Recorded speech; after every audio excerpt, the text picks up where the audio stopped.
The internet is a place where some people share what seems like every moment of their life, while others try to stay anonymous. But how much privacy do you really have on the internet? Anonymity is a social phenomenon which can give people a sense of freedom and safety. But to what extent has anonymity been a part of our social lives? Some experts argue that anonymity has only been a substantial part of our social lives since the rise of urbanization in the late 19th to early 20th century. Before then, when most people lived in small towns, everyone knew each other, and there was not much room for anonymity in one's everyday life.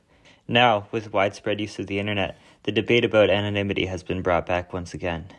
You may think, I don't post selfies all the time on Instagram or make videos about my everyday life on YouTube and TikTok, so I'm still anonymous on the internet.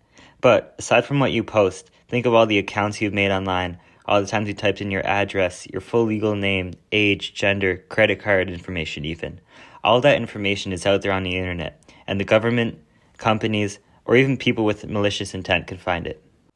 It may seem from the surface that all this data collection is just all around bad for people using the internet, but there are some pros to it. For example, the government has the ability to use this data to track down criminals and terrorists, such as the infamous drug kingpin Ross Ulbricht, otherwise known as Dread Pirate Roberts, who ran Silk Road, an online marketplace where users could sell anything they wanted, which mostly included drugs and other illicit substances.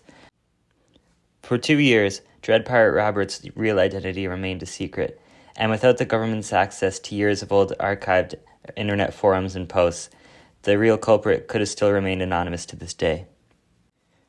Data collection also has some more wholesome benefits, as it has helped with advancements in technology that we use in our everyday lives. For example, it's helped with advancing the smart grid, which tracks energy usage for more efficient energy savings. Data tracking does have its downsides, though, as it poses some ethical questions regarding the rights of internet users. As said by the University of Pretoria, a leading university in South Africa, the right to privacy is tied to the right of freedom and autonomy. When corporations and the government are able to learn more and more about our personal lives, boundaries need to be set in order to avoid them from going too far and gathering more data than needed. So, is there a good way to remain anonymous on the internet? The United States government was wondering the same thing in the mid-90s. The United States Naval Research Laboratory developed a process they called onion routing, where data being sent from computers is encrypted in layers. The Onion Routing Project, known by most as Tor, was released to the public in 2004 under a free license, allowing anyone to use it. So nowadays, anyone can use Tor as an internet browser and have peace of mind knowing that their data is encrypted. Because of Tor's extreme anonymity, however, it has been used for bad. If Tor sounded familiar when I first mentioned it, that's probably because its most infamous use case is accessing the deep web. Tor was how Ross Ulbricht, as mentioned earlier, was able to stay anonymous for so long. Because of Tor's encryption, the government had no way to track Dread Pirate Roberts, and Ross was only caught because of a post he had made years earlier on an archived forum before using the Tor browser.